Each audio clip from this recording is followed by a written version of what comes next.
بسم اللہ الرحمن الرحیم۔ السلام علیکم ورحمۃ اللہ وبرکاتہ۔ اس وقت دنیا بھر میں جہاں کہیں بھی مسلمان اپنی زندگی کے لمحات گزار رہے ہیں، کسی نہ کسی اعتبار سے کچھ نہ کچھ سوچ کر افسردہ بھی ہیں، غمگین بھی ہیں، خوفزدہ بھی ہیں۔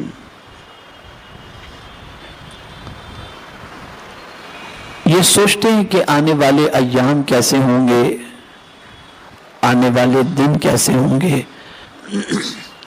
آنے والے حالات کیسے ہوں گے۔ کچھ تو پروپیگنڈے کے شکار ہو جاتے ہیں اور جو کچھ بھی الیکٹرانک اور پرنٹ میڈیا کے ذریعے بتایا جاتا ہے، معاذ اللہ اس کو 100% صحیح مان کر اسی سے نتیجہ اخذ کرتے ہیں۔ یہ ہمیشہ کے لیے ذہن میں رکھو، اللہ سچا، اس کی کتاب سچی، اس کے رسول سچے۔ جو کچھ قرآن و حدیث کے اندر ہے اس میں سچ کے علاوہ کچھ ہے ہی نہیں۔ اس پر پورا یقین ہونا چاہیے، پورا اعتماد ہونا چاہیے، پورا کانفیڈنس ہونا چاہیے۔ یقیناً ہم لوگ بھی اپنی گفتگو کے اندر آپ کو بتاتے رہے ہیں کہ مصیبتوں کی وجہ مسلمانوں کے اعمال بھی ہیں اور دوسری طرف سے آزمائش بھی ہو سکتی ہے۔ اب سوال یہ پیدا ہوتا ہے کہ کون سا مسلمان ایسا ہے آج کے دور میں جو گنہگار نہ ہو؟ کوئی چھوٹے گناہ کا مرتکب ہے، کوئی بڑے گناہ کا مرتکب ہے۔ تو کیا ان گناہوں کی وجہ سے اب تباہی ہمارا مقدر بن گئی اور ہم یہ سوچ لیں کہ بس اب ہم برباد ہو جائیں گے؟ یا کوئی اور بھی راہ ہے ہمارے پاس جو اللہ اور اس کے رسول نے قرآن و احادیث کے اندر ہمیں عطا فرمائی، تاکہ اس راہ کو اختیار کر کے ہم غم کو خوشی میں بدل سکیں اور تکلیف کو راحت میں بدل سکیں۔ یہ بات اچھی طریقے سے یاد رکھیں کہ ایمان جو ہے نا، وہ صرف خوف کا نام نہیں ہے، ایمان خوف اور امید کے درمیان کا نام ہے۔ جہاں رب سے ڈرنا چاہیے وہیں رب سے اچھی امید بھی لگانی چاہیے۔ جہاں وہ قہار ہے وہاں وہ رحمان بھی ہے۔ جہاں وہ جبار ہے وہیں وہ غفار بھی ہے۔ یہ یقین ہونا چاہیے۔ میں آج آپ کو خوف سے نکالنا چاہتا ہوں۔ میں آج آپ کو اللہ کی بارگاہ سے امید دلانا چاہتا ہوں۔ میں چاہتا ہوں کہ تھوڑا سا حوصلہ بھی آپ کا بلند ہو اور مایوسی کے دلدل سے باہر نکلنے کی بھی آپ کوشش کریں۔ میں نے جس آیہ کریمہ کی تلاوت کا شرف حاصل کیا، اس میں رب قدیر جل جلالہ ارشاد فرماتا ہے، قل، میرے محبوب آپ فرما دیجئے، یا عبادی الذین اسرفوا علی انفسہم، اے میرے بندو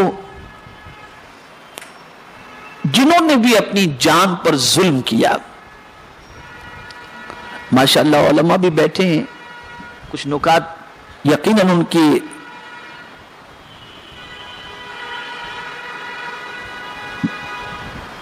سماعت کے حوالے بھی میں کروں گا۔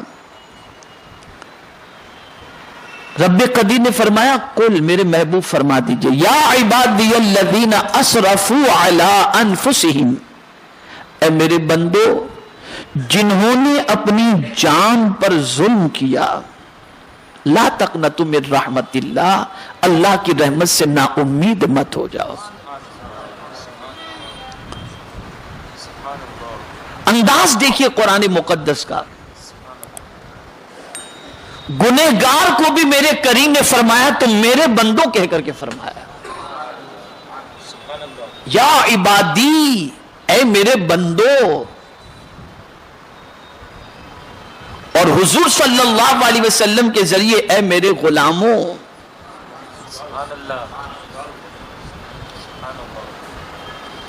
دیکھیے قرآن مقدس میں عباد کئی جگہ پر آیا ہے. آپ اور ہم گنہگار ہیں تو ہمیں عبادی کہہ کر پروردگار نے اس کی نسبت خود کی طرف کی کہ اے میرے بندو.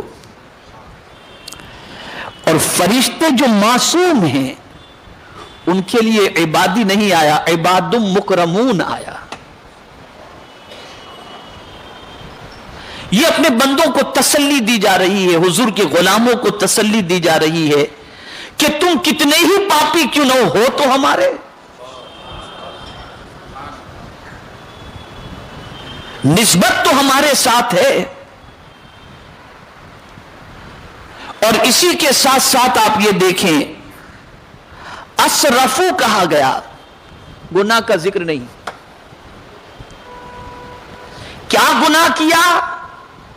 کیا تم نے اپنی جان پر ظلم کیا؟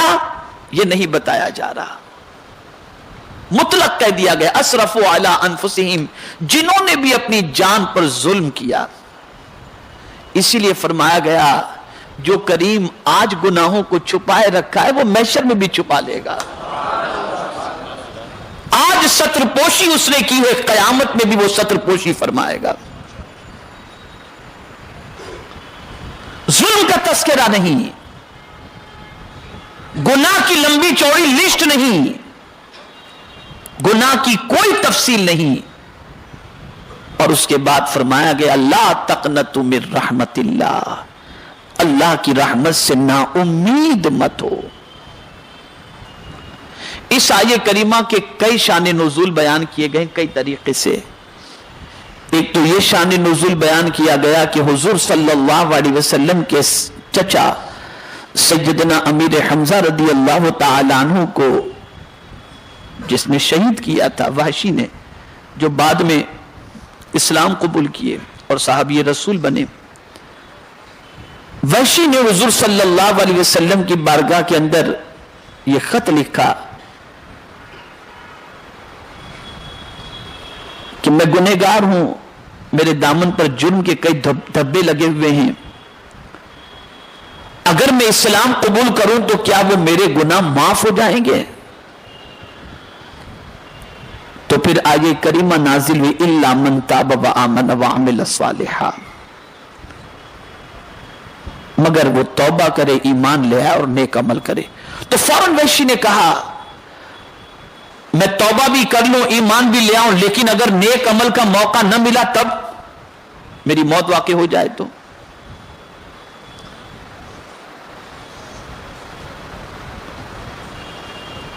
تو پھر آیے کریمہ نازل ہوئی ان اللہ لا یغفر ان یشرک بہ ویغفر ما دون ذلک لمن یشاء، بے شک اللہ عز و جل شرک کے گناہ کو معاف نہیں فرماتا، اس کے علاوہ جو بھی گناہ اللہ چاہے تو معاف فرما دے. وحشی نے جب یہ سنا تو کہا مجھ سے شرک بھی ہوا ہے، تو شرک تو معاف ہونے والا نہیں. اور قرآن مقدس میں یہ آیے کریمہ موجود ہے. تب یہ آیے کریمہ نازل ہوئی قل یا عبادی الذین اسرفوا علی انفسہم، میرے محبوب فرما دیجئے کہ اے میرے بندو جنہوں نے اپنی جان پر ظلم کیا ہے اللہ کی رحمت سے نا امید مت ہو جاؤ. جب حضور نے یہ آیے کریمہ لکھ کر کے بھیجی وحشی نے اسلام قبول کر لیا، اور اللہ نے ان کے گناہ کا کفارہ یہ بنایا کہ جس طریقے سے رسول اعظم کے جانثاروں کے اندر سب سے افضل و اعلیٰ سید الشہداء سیدنا امیر حمزہ تھے، ان کو انہوں نے شہید کیا تھا. اللہ عز و جل نے سرکار کے غلاموں میں جو سب سے بہتر تھے ان کی شہادت ان کے ہاتھوں پروردگار جل جلالہ نے لکھ دی تھی اور یہ جرم ان سے سرزد ہوا تھا، تو اللہ نے اس کے کفارے کے اندر ان سے وہ کام بھی لیا جو روئے زمین کا بدترین شخص تھا مسیلمہ ابن کذاب، اس کو ان کے ہاتھوں سے پروردگار نے قتل کروا کر پروردگار نے ان کے اس گناہ کا کفارہ اسے بنا دیا، اور یہ آیت کریمہ نازل و مسلمان ہو گئے۔ البتہ حضور صلی اللہ علیہ وسلم نے حضرت وحشی سے فرمایا تھا میرے سامنے کم آیا کرو، اس لیے کہ جب تم آتے ہو تو تمہیں دیکھ کر میرے چچا مجھے یاد آ جاتے ہیں۔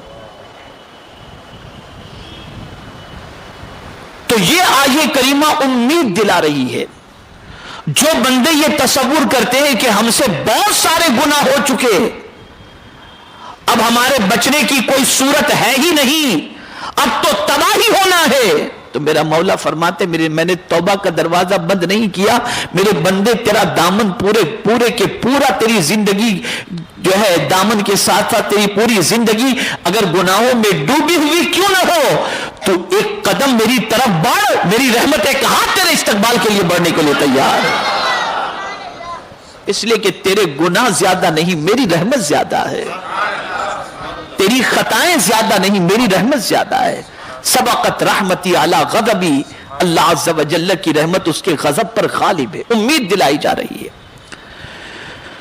تو یہ بات ذہن میں رکھیں کہ اللہ کی رحمت سے نا امید نہ ہو،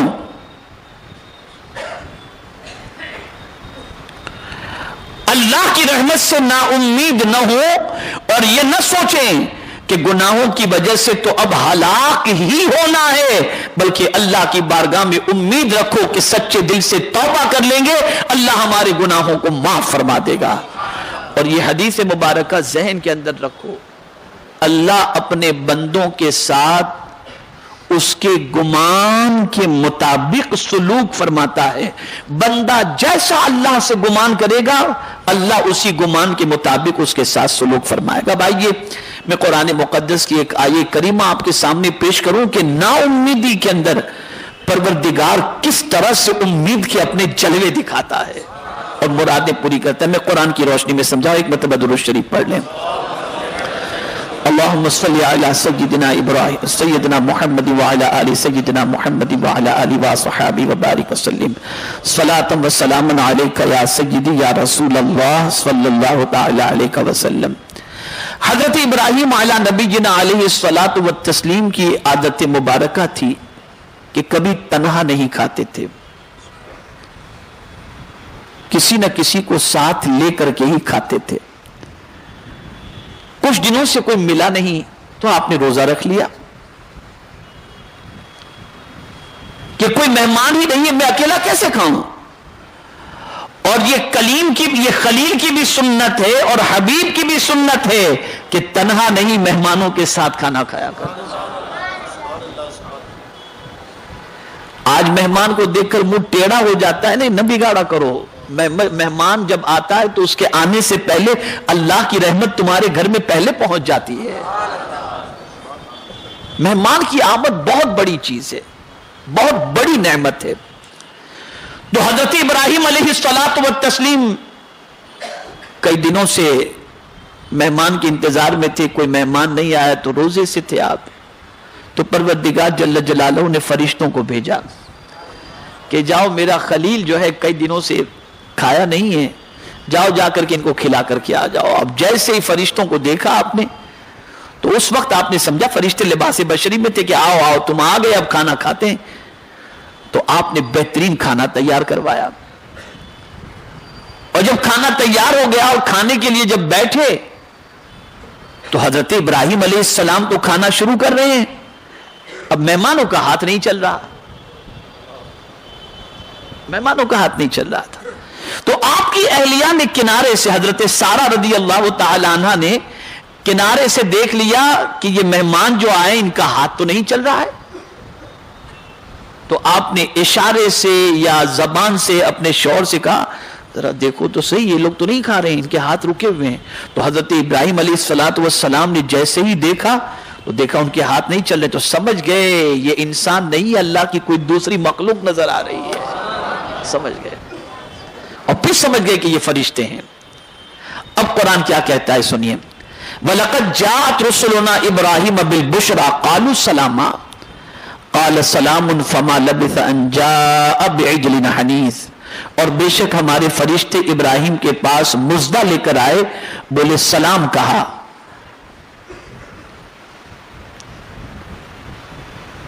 تو آپ نے بھی سلام میں کچھ دیر نہ کی اور اس کے بعد ایک بچڑا بنائے اور اس بچڑے کی دعوت ان کی کر دی۔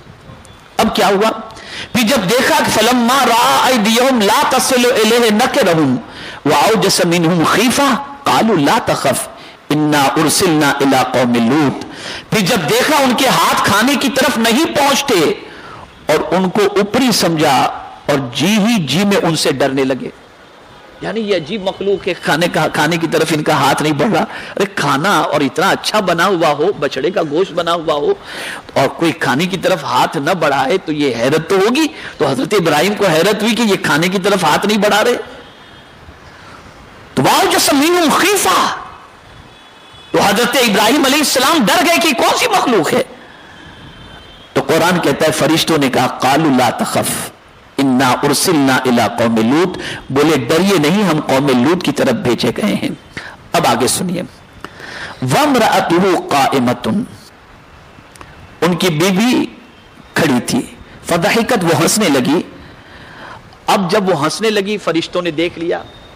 اب بیوی کی عمر، حضرت سارہ رضی اللہ تعالی عنہ کی عمر اس وقت مفسرین فرماتے ہیں، بعض مفسرین نے 80 سال بتایا، بعض نے 90 سال بتایا،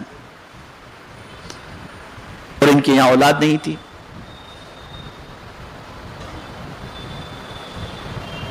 80 یا 90 سال کم و بیش ان کی عمر ہوگی، بڑھاپا تھا، اور حضرت ابراہیم علیہ السلام کی کم و بیش عمر جو ہے 120 سال تھی۔ تو اب فرشتوں نے کیا کیا؟ فَبَشَّرْنَاهَا بِإِسْحَاقَ، جو ان کی بیوی دور کھڑی رہ کر مسکرا رہی تھی نا، ان کو فرشتوں نے بشارت دی کہ تمہارے بطن سے اسحاق پیدا ہوں گے،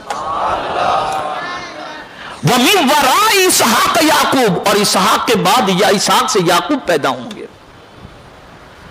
تو اب جب انہوں نے یہ سنا تو قالت، انہوں نے کہا یا ویلتا اَأَلِدُ وَأَنَا عَجُوزٌ وَهَذَا بَعْلِي شَيْخًا، بولی ہائے خرابی، کیا میرے بچہ ہوگا، میں بوڑھی ہوں اور یہ ہیں میرے شوہر جو بوڑھے ہیں۔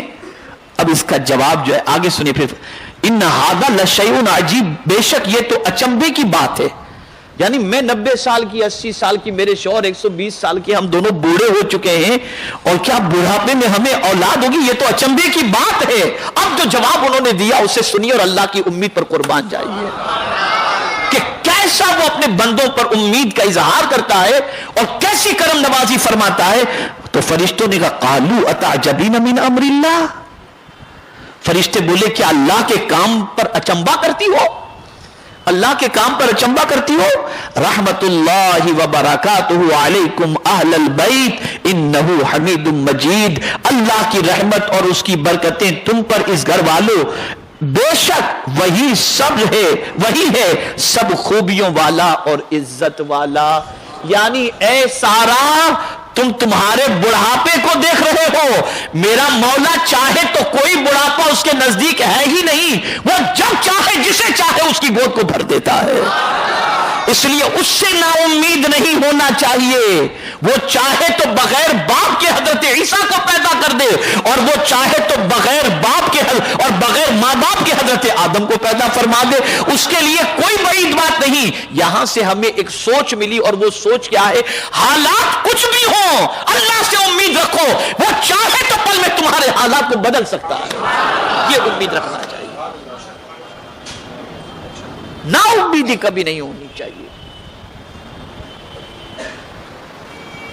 اور اس پر حضرت ابراہیم نے کہا تم مجھے بشارت دے رہے ہو، مجھے بشارت دے رہے ہو؟ کہا ہاں بشارت دے رہے ہیں۔ تو پھر حضرت ابراہیم نے کہا وَمَن يَقْنَطُ مِن رَحْمَتِ رَبِّهِ إِلَّا الضَّالُّونَ، اللہ کی رحمت سے مایوس وہی ہوتا ہے جو گمراہ ہوتا ہے، میں اللہ کی رحمت سے مایوس نہیں ہوں۔ اور پروردگار نے بڑھاپے میں حضرت اسحاق کو پیدا فرمایا، اور حضرت اسحاق کے بعد حضرت یعقوب تشریف لائے، اور حضرت یعقوب علیہ السلام کو اسرائیل بھی کہتے ہیں. اسرائیل کے معنی ہوتا ہے اللہ کا بندہ. جتنے بھی انبیاء تشریف لائے وہ بنی اسرائیل ہی میں سے آئے، لیکن ایک میرے آقا ہیں جو بنی اسماعیل میں سے تشریف لائے. اور یہی وجہ ہے اس زمانے سے لے کر آج تک یہودیوں کی اسلامی دشمنی کی وجہ سب سے بڑی یہ ہے کہ سب سے بڑے رسول بنی اسرائیل میں سے کیوں نہیں، بنی اسماعیل سے کیوں آئے. یہ پہلے دن سے دشمنی ہے، اس لیے کہ جتنے بھی انبیاء تشریف لائے وہ کسی علاقے یا کسی قوم کے لیے رحمت بن کر کے آئے، اور میرے مصطفیٰ ساری کائنات کے لیے رحمت بن کر کے آئے، سارے عالم کے لیے رحمت بن کر کے آئے. وما علینا الا البلاغ المبین. السلام علیکم ورحمۃ اللہ وبرکاتہ.